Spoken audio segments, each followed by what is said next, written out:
Hello, hello, and welcome to this month's ITA Clean Sport Education webinar, Ask the Expert about Supplements. My name is Lisa, and I'm a member of the education team at the ITA. Before I go any further, I want to make sure that everyone is aware of the simultaneous translation options we have. On your Zoom menu, there's a button called Interpretation. While we deliver this session in English, there are simultaneous translation options in Arabic, French, Russian, and Spanish. All of these languages are being recorded. You can also use automated translated captions. Select a supported language from the captions box in your Zoom menu. Please note that these captions are translations of the original English voice, and in case of any discrepancies, the meaning and spirit of the original English will prevail. I'm delighted to present this month's topic on Ask the Expert about supplements alongside our guest panelist, Jeni Pearce, a leading sports dietitian and nutritionist. She's a member of the New Zealand Order of Merit for her contributions to sport nutrition, a New Zealand registered dietitian, and has an IOC diploma in sport nutrition. Jeni has extensive experience in supporting elite athletes and teams globally, including roles with High Performance Sport New Zealand and the English Institute of Sport. And Jeni has been involved with supporting athletes attending numerous Olympic and Paralympic Games. Jeni is recognized for her leadership in sports nutrition education, risk management programs, and her governance roles in New Zealand. Jeni, I welcome you to turn your camera on and provide us with an introduction. Good morning, good afternoon, good evening. Thank you for asking me to be part of this presentation, and I look forward to talking to everyone a little bit later on. Excellent. Thank you, Jeni. So after we get through the introduction on supplements, we'll invite you back for the question and answers. So to get the most out of today's webinar, we are going to ask your opinion and test your knowledge by using the poll function or chat. And don't worry, any of your answers are anonymous. We will also answer your questions that were submitted when you registered for today's webinar. And we also have the opportunity to answer additional questions live at the end. You can write them in anytime during the session using the question button on your Zoom menu. The earlier, the better. On to today's topic. Research indicates that the prevalence of supplement use among athletes can range from 40% to 100%, depending on the sport and level of competition. However, the use of supplements comes with risks, including the potential for inadvertent anti-doping rule violation. Unlike medications, which are rigorously tested, supplements are not held to the same standards and cannot be checked in the same manner. It's important to remember that in addition to reading the label of the supplement to know the list of ingredients, you should also read what the product is advertised to do. This will give an indication as to whether or not it may contain or be contaminated with a prohibited supplement. For example, if a supplement is advertised as leading to rapid weight loss, even if all the ingredients are natural, you cannot rule out that it may contain a diuretic. Similarly, if a supplement is advertised as a muscle booster or strength booster, it may be contaminated with an anabolic steroid. Let's remind you first of an important document that you must be familiar with. It's what we call the prohibited list. The WADA prohibited list tells us what substances and methods are prohibited in sport and when. You must know that it is updated at least annually, and the new list comes into effect on the 1st of January every year. Substances and methods on the list can be prohibited at all times, prohibited in competition, or prohibited only in particular sports. Importantly, substances included on the prohibited list can be found in some medications, both prescription and over-the-counter, also in recreational drugs, and relevant to today's webinar topic, in supplements. So as some of you may already know, and it's worth a reminder, anti-doping is based on the principle of what we call strict liability. This means that an athlete is solely responsible for everything they use and that is found in their body, regardless of whether there is an intention to cheat or not, or if the athlete is at fault or not. It is never an excuse for an athlete to say, "I didn't know there was a prohibited substance in my supplement." If supplement use results in a positive test, you as an athlete will face the consequences, including a period of ineligibility. So, why are supplements a risk for athletes? Well, supplements are a risk because the supplement industry is not well regulated. Due to the lack of regulation in the industry, supplements are a risk as they can contain prohibited substances as their main ingredients. They can be contaminated during the manufacturing process or in the supply chain of ingredients. They can also be mislabeled, with the contents not matching what is stated on the label. Also, there can be contamination and mislabeling, which can lead to the inadvertent ingestion of prohibited substances. Supplements can also be a risk to health, with the testing of some supplements showing that they contain heavy metals and pesticides. So by keeping this in mind, it's important for you to be aware that no supplement is 100% risk-free for an athlete. So there must be an expert-informed reason for an athlete to use them. Let's have a look at some supplement examples. On your screen, you see a supplement that's called Brain Support. On the next slide, we've blown up the ingredients label of this product. I wonder, can you identify the prohibited ingredient on this supplement label? Here we're launching a poll, and you will see that the options you have to choose from are centrofenoxine, lion's mane extract, and rhodiola rosea extract.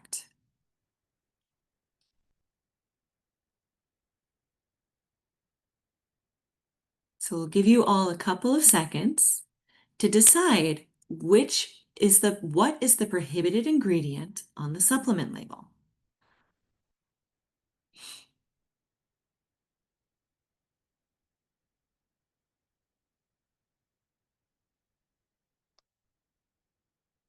All right, we'll close the poll in 5, 4, 3, 2, 1.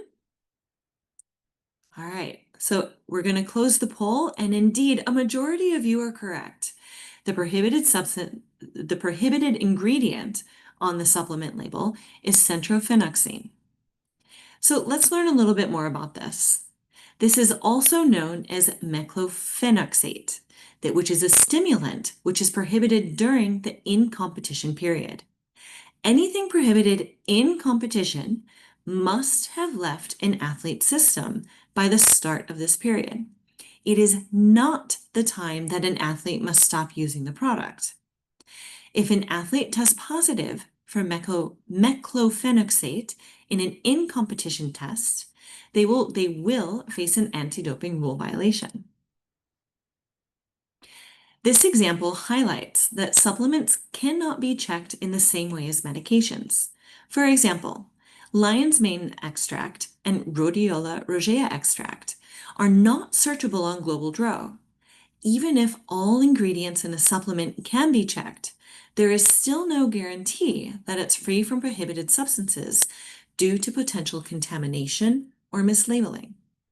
In other words, even if the supplement does not list a prohibited substance as its ingredient on its label, it does not make it 100% safe for an athlete to use. So let's look at another supplement. You can see on your screen a quercetin with bromelain supplement.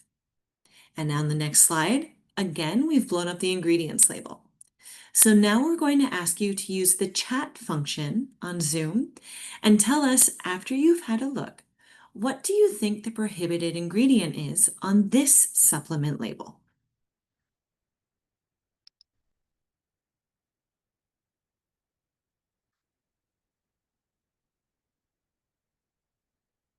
Let's see if anyone has any guesses.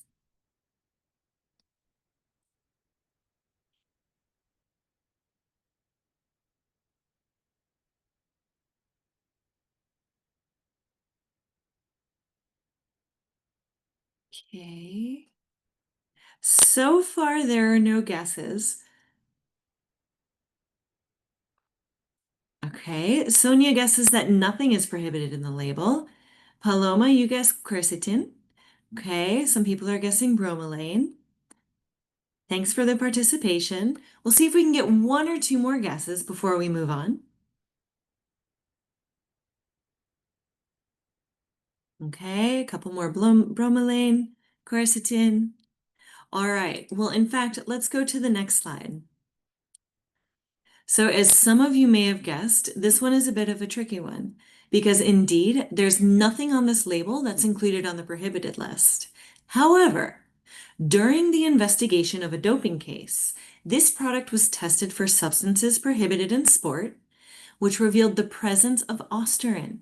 This is an anabolic agent that is prohibited at all times for an athlete. This product was not batch tested and is likely an example of contamination or mislabeling. But because anti-doping is based on the principle of strict liability, remember, not knowing is not an excuse. If an athlete tested positive as a result of using this supplement, they would face the consequences of an anti-doping rule violation. So what to do? This slide showcases a decision-making flowchart that's been designed specifically for athletes. The flowchart can help you make informed decisions based on scientific research and expert guidance. If a supplement does not meet these criteria, advice given by the flowchart is simple. Don't use it. If you do decide, however, that the benefits of supplements outweigh the risks, you should only consider batch-tested supplements screened by an independent company that tests for substances prohibited in sport. This does not guarantee that you will not test positive, but it does reduce the risk. On your screen, you can see a few of these independent batch testing companies that we recommend. You can also check with your national anti-doping organization for their recommendation.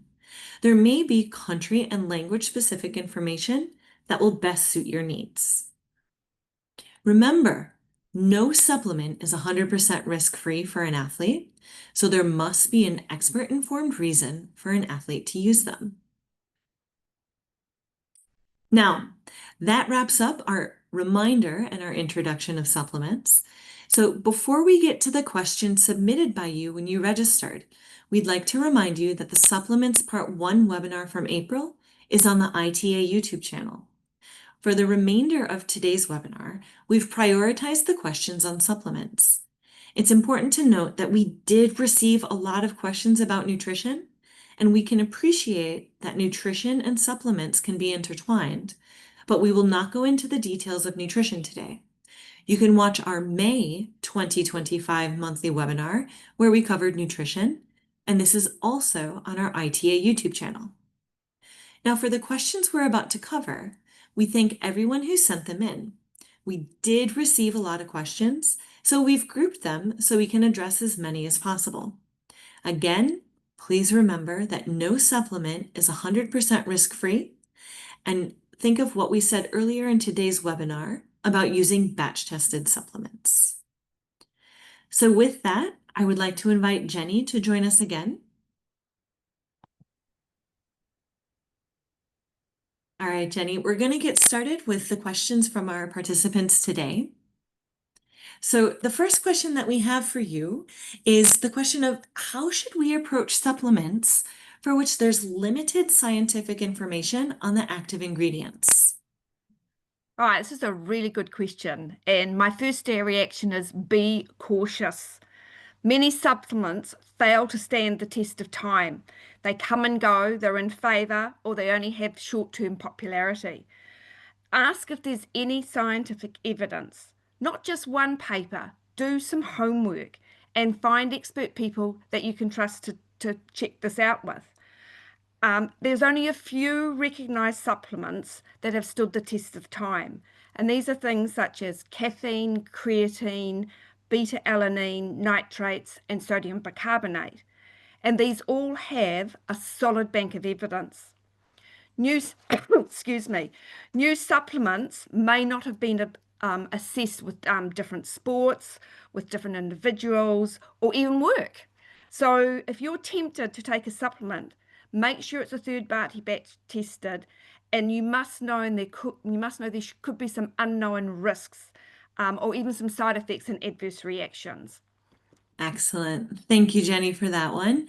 And I think that leads us nicely to the second question, which is, could you please refer us to an authentic list of supplements? Now, I know this is also a really good question. Yeah, I wish there was such a thing, but that's actually not true. Each individual athlete in sport will have an ergogenic aid that may or may not benefit their sport. You can't have across the board. We're all individuals and we all do different sports and we all have our own different genetics. There's no one supplement that I could recommend for everybody. Sports foods, such as a sports drink or a gel, they can support training and competitions. And today, they're often not considered by athletes and coaches as supplements, but they really are. And these should definitely be third-party batch tested because, one, they're used so often and they go through so many batches. Also remember though that a varied diet will support your macronutrients, that's your protein, fats and carbohydrates, for the different phases of competition and training. And this is really key.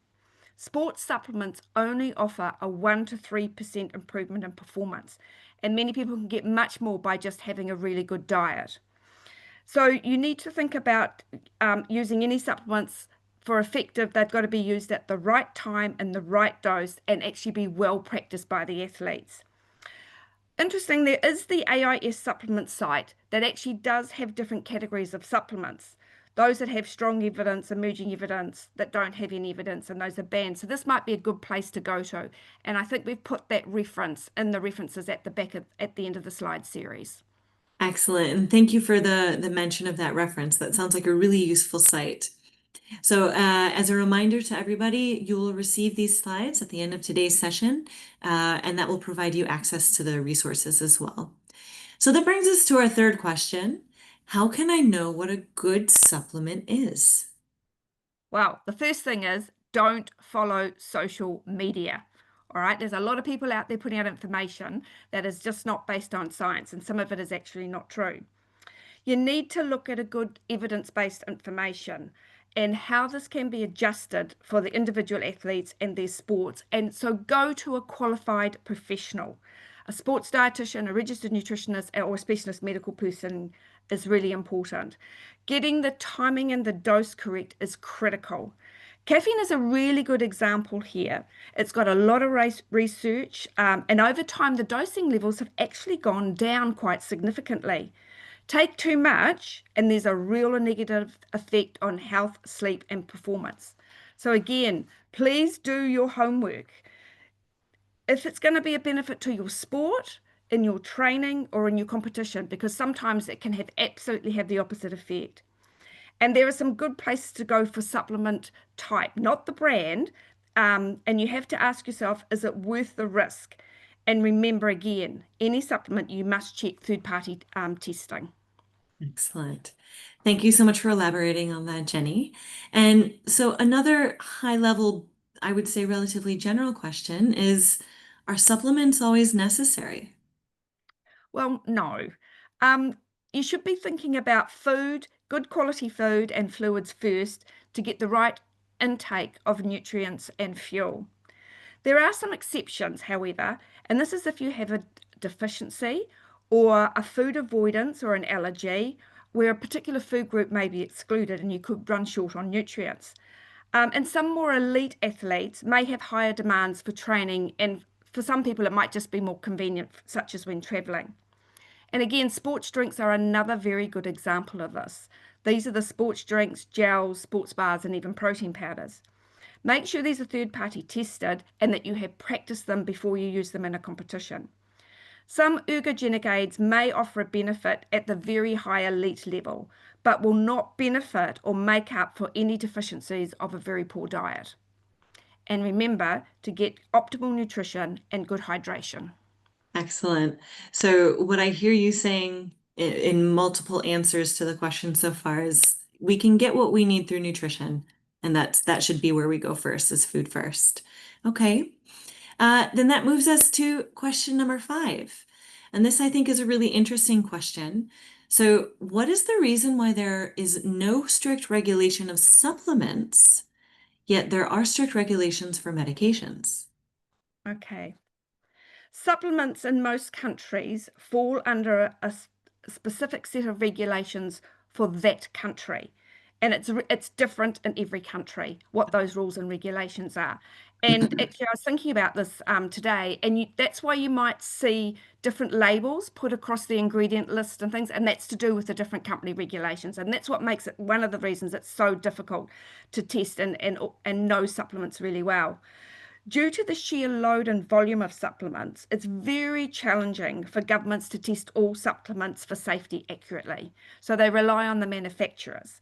So, unlike medicines that are highly regulated and only prescribed by an actual professional, food, on the other hand, is well regulated.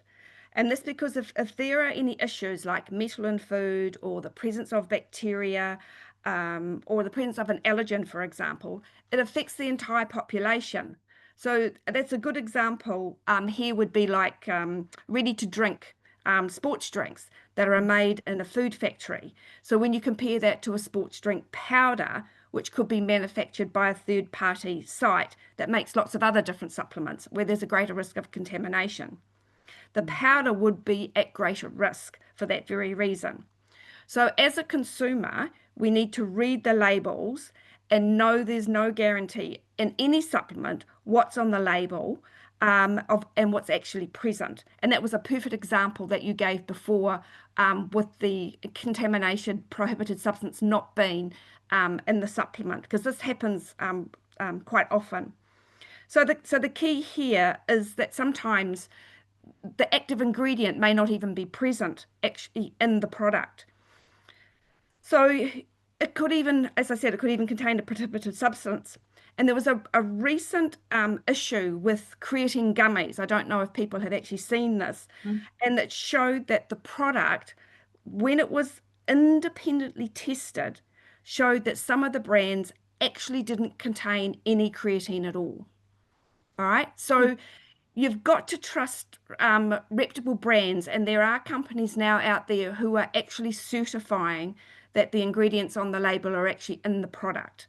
But generally, with supplements, there is no requirement for them to do that. Okay, excellent. Thank you for those explanations, Jenny. So with that, we'll move into a different category of questions, which is more on specific supplements themselves. So before we get started on the next set of questions, I would encourage anyone interested in taking supplements to necessarily connect with a registered sport dietitian or nutritionist or specialist medical professional who has experience working with athletes, as Jenny reminded us earlier. So the information provided here by us and by Jenny is not intended for specific sports or as a substitute for professional advice. And there are some resources available in the slides that you'll receive later today to give you links to information for them for you to make an informed decision. If you are not sure, do not use it. So with that being said, we'll move into the next slide with the more specific questions. So Jenny, this one's very specific. Are creatine and L-leucine recommended? Okay, these are two separate supplements. Let's look at creatine first. After caffeine, creatine is possibly the most well-researched supplement out there. There's been a lot of work over a number of years done on this, and it's often added to pre-workout or other supplements promoted in sport. It's very popular and it's undergoing a resurgence at the moment. It has a specific role, And this is another interesting supplement where you can see how a sports supplement has now moved into the public health area for another of some other conditions, which I'll come to shortly. The function of creatine is actually well defined with energy production and for short bursts of activity, making it really suitable for gym workouts and intensive training sessions. With the increasing research into mood and brain health and protecting muscle mass, its use is increasing. And we're going to talk a little bit more about creatine in detail a little bit later on. Let's move on to leucine. This is one of the 3 branch-chain amino acids, or often referred to as BCAAs, and it's considered an essential amino acid. It's often referred to as a protein trigger for muscle protein synthesis. So dairy foods and proteins are generally high in leucine. Plant-based rich sources of leucine include pea protein, tofu, legumes, and some soy products. Around 3 grams is promoted as it's suggested to act as a trigger that can actually be added to your meals and your recovery drinks. And it can be taken before or after exercise. There's no need to get too stressed about what time when you take it. However, it does need other nutrients such as protein and carbohydrates to be most effective. The interesting thing about leucine is it's not readily available outside of special medical formulations and is added to some protein powders. So you do need to be careful when you're looking at any of these protein powders to make sure they are third-party tested to make sure there's been no cross-contamination with prohibited substances. Excellent. Thank you for that elaboration, Jenny. And you're right. The next question asks for a little bit more specific information on creatine. So the question is, the conventional knowledge for the use of creatine by older adults is 5 grams per day. So the question for you is, what is the optimal dose and can one overdose? Okay. These guidelines are only guidelines, and the numbers have changed quite dramatically over time. And the suggestion is 0.1 of a gram per kg of body weight. So this helps the larger athlete with a much greater muscle mass to be able to consume a little bit more, which is actually quite sensible. Daily, we use about 2 grams of creatine. That's our natural turnover. So to build up a little bit more creatine, you probably need to be taking 3 to 5 grams per day. And so it's not just for older people, it's for athletes all the way through. You need to sorry, I'm just getting a bit tongue-tied here. That's okay. So um anything that you don't need, it's excreted by the kidney. All right. So in the early days, we used to have low doses of about 20 grams per day for about 3 weeks, but we really use that now. It did come with an increase in fluid movement into the muscle, and this was seen negatively as a weight gain, which actually, being water, that wasn't actually accurate. So today, doses of around 5 to 10 grams are not known to have this effect and induce this weight gain. Remember to let your medical professional know if you are taking creatine, as this does alter some of the metabolites that are present in urine. Taking more creatine once the muscles are loaded is just a waste, as it's broken down and excreted. So you're literally pouring money down the drain. Anyone with clinical or medical concerns, especially in the elderly, should check with their specialist before using, and particularly with things with liver and kidney issues. There's a growing body of research with cognitive function and possibly a role in concussion and brain health with creatine. So again, its use has become very, very popular. But again, please make sure that creatine is tested to make sure it's safer for athletes to use. And I've popped a reference in here about the myths and misconcerns about creatine because there are quite a few myths out there as well. Excellent. Thank you so much. And again, key message that we hear, if you're going to use a supplement, make sure it's third-party tested. So another very specific question is about GNLD products. So are GNLD products okay to use? Okay, it's always tricky talking about brands and specific companies. and it's not always possible to provide individual advice or recommendations. Again, if these products are not independently third-party tested, then the answer is really easy. No, don't go there. All right. The product may have purity certifications or label verifications for ingredients, but this doesn't cover the WADA prohibited substances. Mm. As mentioned earlier, many supplement companies are not aware of the WADA regulations for athletes, and athletes may only be a very small part of their business. So the products need to be tested to prove that they're low risk for the presence of bad substance. So remember also that the IOC and WADA do not endorse any supplements or companies. And I think that's a really important point to reinforce. So I will say it as well. Please know that the IOC and WADA and also the ITA, none of these bodies will endorse any supplement or company. So there are some examples of some labels that may say it is WADA approved, and that is not the case. That is not true. So moving on from that, the next specific example we have is melatonin. So Jenny, what's your advice on the use of melatonin? Well, this is internationally an interesting supplement because its availability varies around the world. So some countries it's a medication, and in other countries you can buy it over the counter. It's really third party tested. I could only find one product when I went searching to see if it was tested. So it could quite easily contain banned substances, just like any other supplement. Um, some brands, sorry, also create a wide variety or varying amounts, and there also have been some manufacturing concerns. So the quality of the product is also a concern as well as the safety. And melatonin research is actually evolving. It's got roles as an antioxidant, as an inflammation. It's known to support sleep and jet lag. So it's really important to check with a medical professional before using because the dose is very important and additional care is needed for when it's being used with children.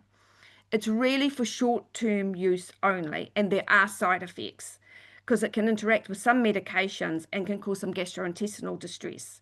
And I've also put a link at the end of these slides where you can go and get some more information on it. Yeah. All right, thank you for that.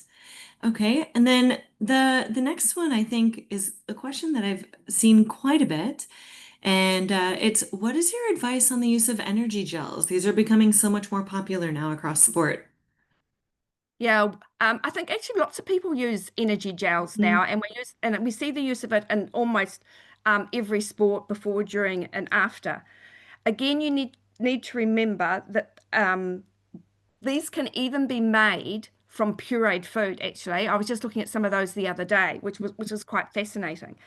I'm more familiar with the energy gels that contain carbohydrate, and they may come with or without caffeine. Some gels now have even different mixes of specialist carbohydrates in specific ratios. So it's really become quite technical.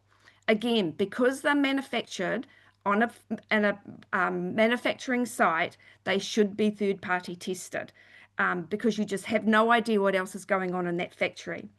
Recently, also, there was a well-published concern about the accuracy of carbohydrate content of some pureed food gels, and these were shown to be much lower than what was reported on the label.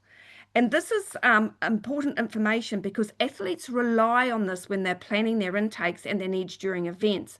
And this is particularly important for enduring events. So do your homework really well when you're actually using gels and practice their use during training. Excellent. Thank you, Jenny. So then I think that's a clear move to the next question. So not on energy gels, but on energy gummies. So what would your advice be on the use of energy gummies? Because these are also becoming much more popular. Oh, absolutely. These are very trendy. They are expensive, Hmm. and they're a very expensive way to obtain some carbohydrate, and that's just sugar. And they've started to replace the use of lollies, jelly beans, candy, and sweets when a quick energy release is needed. And despite some clever gummy marketing claims, you've got to read the labels carefully. There could be an ingredient, it could be an added ingredient an athlete may not be expecting, like caffeine or other vitamins and minerals or even unknown substances. There are pre-workout and even creatine gummies, as these all contain a sugar alcohol called sorbitol. Eating too many of these could cause gastrointestinal discomfort. So I often recommend to athletes to save their money and to go back and simply have some lollies, candies, and sweets. And don't forget to look after your teeth after your race or training as well. Thank you. Thank you for that reminder, Jenny. So then the next question that we have is, I thought, a very unique one. It was new to me, and I hear that athletes are using mushrooms or fungus for performance. So what do you have to say to that? Well, mushrooms, fresh mushrooms are a food, so there's no Mhm. problems there. But just be mindful of anything that might be growing in a paddock or anything to make sure it's a safe mushroom to take. Mhm. All right. But it's the mushroom powders and the extracts that are becoming another trendy supplement promoted for anxiety, mood, and even with some health benefits. Okay. However, there's not enough good scientific, well-researched evidence to support their safety or actually a specific uses yet. Mushrooms, as a fungus and a food, excuse me, provide vitamins, particularly the B vitamins, riboflavin, niacin, and folate. They provide some minerals such as selenium and potassium, and antioxidants, fiber, and quite uniquely, vitamin D when exposed to the sunlight, such as UV light. There are many different, excuse me, mushrooms that can be found in supplements, and lion's mane and rhodiosia are a couple of good examples here. Claims are usually generally hard to prove, and more recently, the claims have been made to improve brain or cognitive function. They can be added as a powder, but the composition that's added may vary from batch to batch. And they can use different plants of the mushroom as well, such as the root or what we call the cap, which is the little fruit bit on the top. And these can also be used. So without testing, it's really hard to know what the composition is, or even if there's an active ingredient that actually may have a benefit.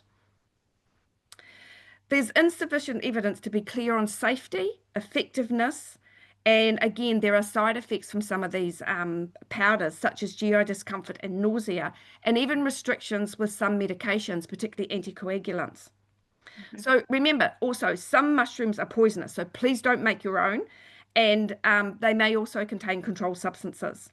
So I would be recommending eat fresh mushrooms, add some more into your cooking and your stir fries, and if you're and check carefully if mushroom powders have been added to anything such as drinks or supplements or even foods, because I've seen it in pasta, coffee powders, and in baking. Okay. Okay. Really good advice. Thank you for that. Excuse me. A lot of new information I know for myself, especially when it comes to mushrooms. So now the next question that we have on this slide pertains to caffeine, and I'm looking at the question and answer the Q&A box that we have in the for the webinar as well, and caffeine has already been mentioned a few times. So hopefully this question will address some of it. And so what it states is caffeine clearly improves performance and has side effects in some groups of people. So why is it not prohibited? And what percentage of caffeine would be considered a stimulant? Right. So again, yes, caffeine was prohibited from Okay. 1984 to 2004 in competition. However, we drink tea, coffee, and other drinks that contain caffeine, and it became very clear that it was very difficult to determine how the urine thresholds were being reached. So having a number of cups of coffee quite close together, you could actually produce a positive urine test for caffeine. So it still remains on the monitoring program in competition as part of WADA, so just be wary of that. But caffeine is very well recognized as a stimulant. But the interesting thing about it is it has high variability. So by that I mean different people can respond quite differently to it. And there are actually some genes that actually they're looking into about caffeine clearance, which makes it even more individual.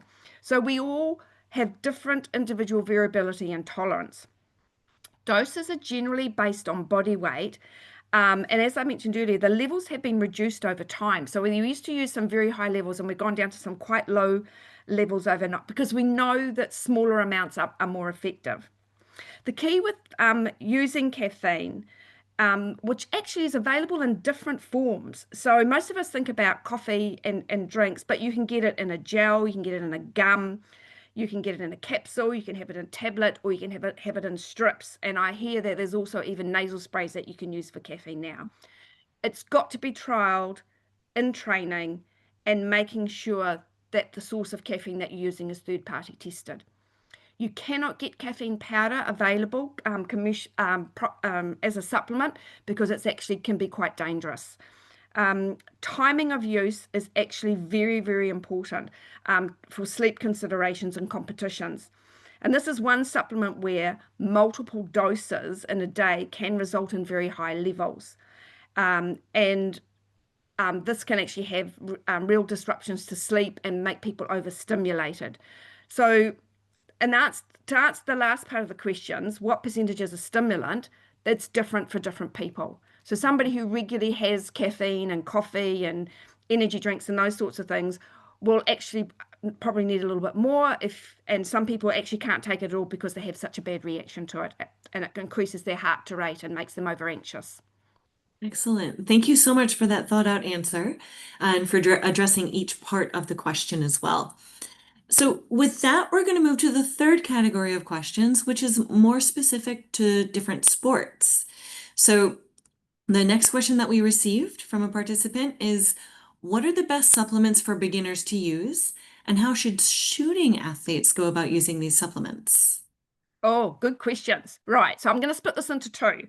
Sure. So if you want to think about using supplements, make sure that your good nutrition in your diet and your hydration is well thought out and well planned out first. Because remember, the supplements are to supplement, that they're not there to take over. Okay, so start with hydration and use a well formulated sports drink. And I think actually, particularly for shooters, when they're actually in competition, they actually don't want to be breaking their stance and their movement to actually take a supplement. And the last thing they would want to be using is anything that's a stimulant like caffeine. So shooting's quite specific, but it Mhm. actually goes to quite a few sports where you need to concentrate and be focused. So having good food, stable blood glucose, and staying hydrated would actually be my key ones there for that sort of thing. Excellent. Thank you so much. The next one talks about race day. So, what's the best supplement to take on race day or the day before a race for optimal performance? Okay. Um, the best plan is to arrive at the race well hydrated and well fueled. You don't want to be turning up that they're not well prepared. At this stage, anything last minute could have undesirable consequences, and you would never take a supplement on a day of on a race that's not been well tested and well trialed in those exact training conditions and environment because it could go wrong and you could have a really bad gut reaction to it. So the best supplement again on race day is your fluids and your good nutrition. Maybe a gel might be useful here, depending on the length and breadth of your race, but there isn't no one supplement to suit all sports, as I mentioned earlier because some Mhm. sports are very short and some sports go for like, almost 3 days. So we need to be mindful that there are different things. Yeah, for different, Wonderful. yeah. Excellent. Thank you for elaborating on that. So then the next one is not necessarily about race day specifically, but about high volume and low volume training days. So on high volume and low volume training days, what supplement intake do you recommend for those athletes? Okay. The key here is to learn about periodizing nutrition. Okay. Knowing how to eat for different training loads is really important.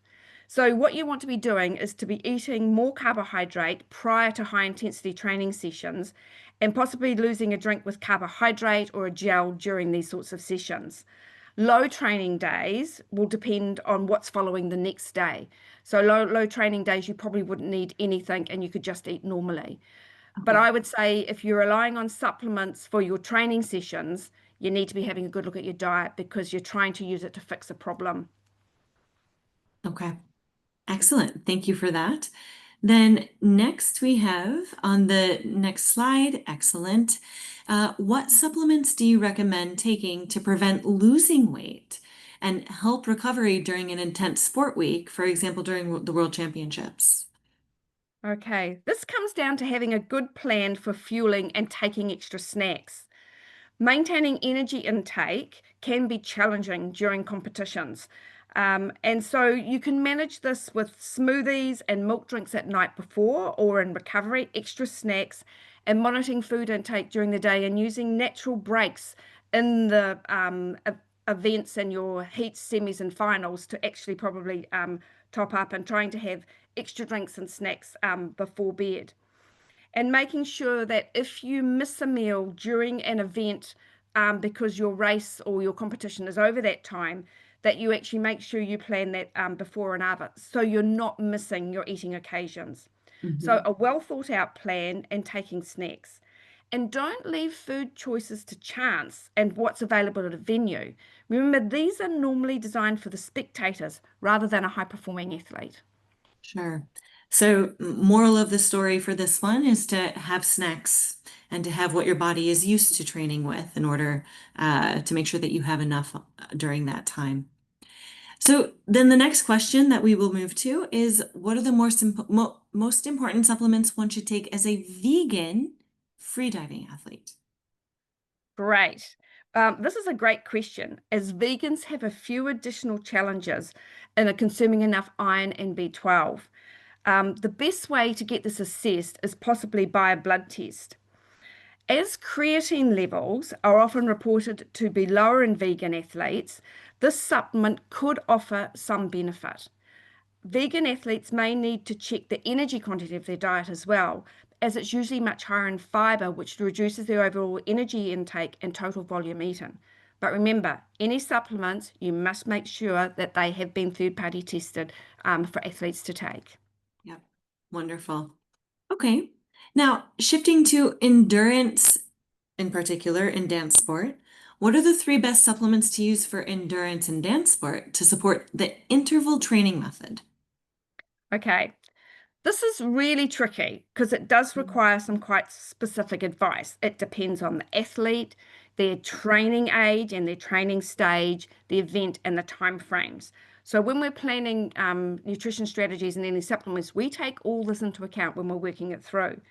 Using food and regular snacks and having good recovery from the sessions, because sometimes it can be very difficult to eat during dance sports sessions because it's so high intensity, and honestly, your arms are doing all sorts of things as well.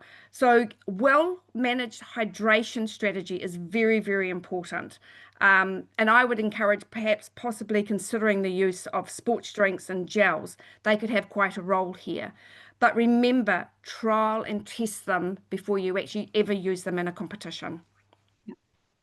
Excellent. Thank you so much. So then this brings us to the last question that we received prior to the webinar, and then we'll move into our question and answer session. This final question is, if an athlete is breastfeeding, which supplement should the athlete take to support recovery? And which supplement should the athlete take after the breastfeeding finishes? Okay. I think there's a few things to remember here about breastfeeding because total energy is a priority. All right. So energy needs are even higher during breastfeeding than during pregnancy. And it's also important to remember that the body lays down specific stores to support this phase for the energy.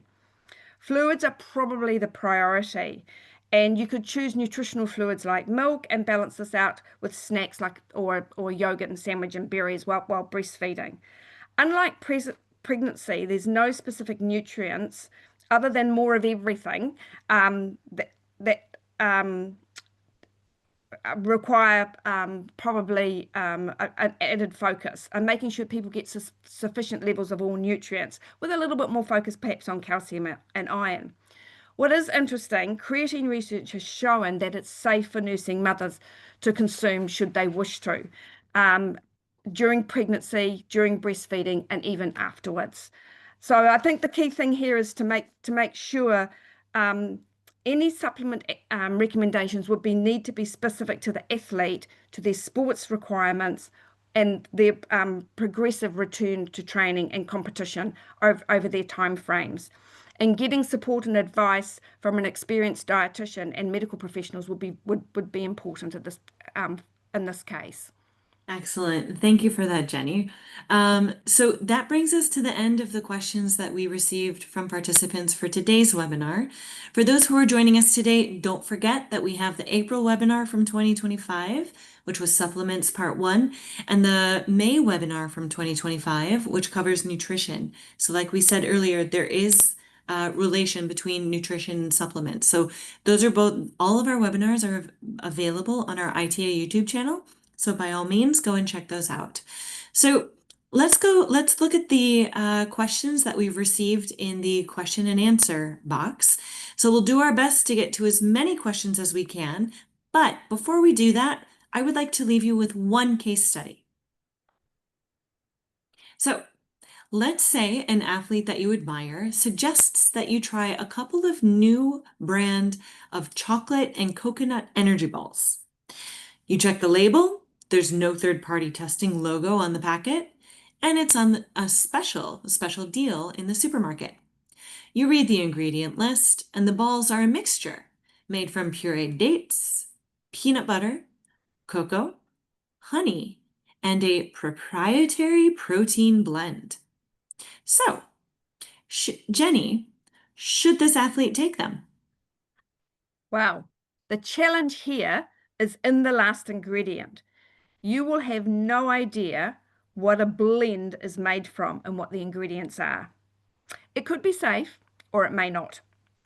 So third-party testing advises that they are unable to test accurately substances that come in a food matrix, which is why a lot of foods and protein bars aren't actually tested. Once any of a prohibited substance get into an athlete's bloodstream, these can be easily detected, but it's just not worth the risk. However, you can make your own by replacing the protein blend with some milk powder, because milk powders are food, all right, comes under the food regulations. Okay, so you can quite easily substitute a lot of untested protein blends and powders and things for just a good old bit of skim milk powder, and it's a lot cheaper. Okay, really good advice. Thank you so much for that. So thank you for walking us through that case study. It's helpful to see how everything that you've taught us already applies in practice. And now let's go to the next slide, where just so you all know, we've collated the resources for you and a kind reminder that you will receive these slides after today's session. And now it's time to take the live audience questions. So Jenny, the first question that I'd like to throw your way is from Yolanda, which is, could you comment about vitamin D supplements? Right. This is really interesting because it depends on where you live in the world, what your sport is, if it's an indoor sport like table tennis or gymnastics, and if you live close to the poles, because you have less sunlight and vitamin D access due to the UV light in the sun. So my advice with vitamin D is, one, it should be third-party batch tested, of course, number one priority.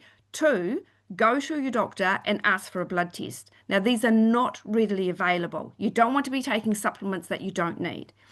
If you are an indoor sport or a winter sport where you wear a lot of clothing and protective gear and you don't have much exposure, you're more likely to have low levels, so go get them checked. All right. So if you live in the sun, like lots of marathon runners, endurance runners, trail runners, those sorts of people who are out in the sun all the time, netballers, rugby players, they may be okay. All right. But if you're not one of those, and you don't get outside and you don't see much sun, then absolutely. The problem is there isn't a lot of very rich food sources available. So getting out and exposure to the sunlight is the best deal. But again, make sure you're taking a good quality product. Excellent. Thank you so much for that. And then another question from Yolanda was, what about, what about matcha tea? Can matcha tea lead Yeah, to a positive test, or what are the risks, if any, with yeah. that? This is a really tricky one because a lot of athletes are going off coffee and caffeine and moving on to matcha. Mhm. I've not seen a matcha tested product that that's been third party tested. Um, and so I would just be a bit cautious with that one because you need to make sure the certifications of purity and quality ingredients are done as well, because there have been some incidences that they have contained heavy metals, lead, arsenic, Okay. cyanide, some of those sorts of things from the ground that they're actually being grown in. So Okay. just be careful there. Again, as an athlete, I think who's going to be tested under the WADA code, I think you just need to be mindful of that one. Okay. Wonderful. We have another caffeine question from Hyo-chan Kang. And so, what about caffeine with high-level doses, such as 200 milligrams per 50 milliliters? Yeah, I would be really cautious on those doses. And you'd have to be very tolerant and a very high coffee caffeine user to be able to tolerate something like that.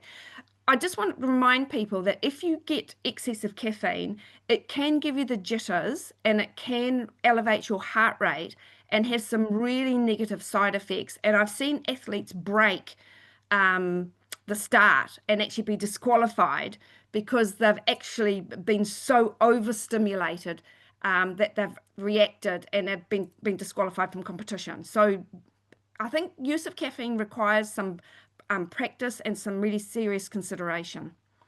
Okay. Excellent. Thank you so much. And like you said earlier in today's webinar as well, everybody's body processes it differently. So it will have a different impact. And I think we will wrap it up with one final question, and it's a two-parter. So this is a question from Dan. And what is your opinion about the use, again, we're back to creatine, and melatonin is next. But what is your opinion about the use of creatine and melatonin for young athletes, for example, late teens? Right. It's really interesting. If you'd asked me 10 years ago, I would have said no. All right. But Okay. research changes and evolves. Mhm. So there's no current evidence that creatine is harmful for young adults. Okay. But if it's being used for weight gain, they need to understand they need to get through puberty before they're going to see any significant actual increases in muscle mass, just because the nature of actually going through that stage of growth. But it will help them in the gym and repeated training and high intensity interval repeat. There is definitely some support there on top of a really good healthy nutritional intake and good hydration. Melatonin, I'm a little bit more cautious because there are issues with children and dosing, and it shouldn't be something that people take regular. It should be used for short periods of time. And if it's young people, anyone under the age of probably 18, 16 to 18, I would say get medical advice before you use it. Don't just randomly give young people some of these supplements.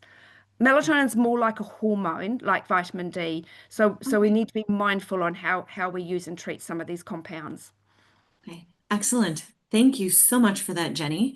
Okay, so I believe that's going to wrap up today's webinar. So if you still have any questions, you can always reach us at education@ita.sport. So we'll move to the next slide now with a reminder to mark your calendars. You can already sign up through the QR codes that we have for the remainder of 2025. We will cover whereabouts matters, an athlete's role in protecting clean sport on the 15th of October, what you need to know for 2026 on the 6th of November, and the 2026 anti-doping program for Milano Cortina in early December on the 10th. So this wraps up today's webinar. Jenny, a huge thank you to you. And of course, a big thank you to our audience for your attention and your active participation. We hope you found this session valuable. See you soon and have a great rest of the week.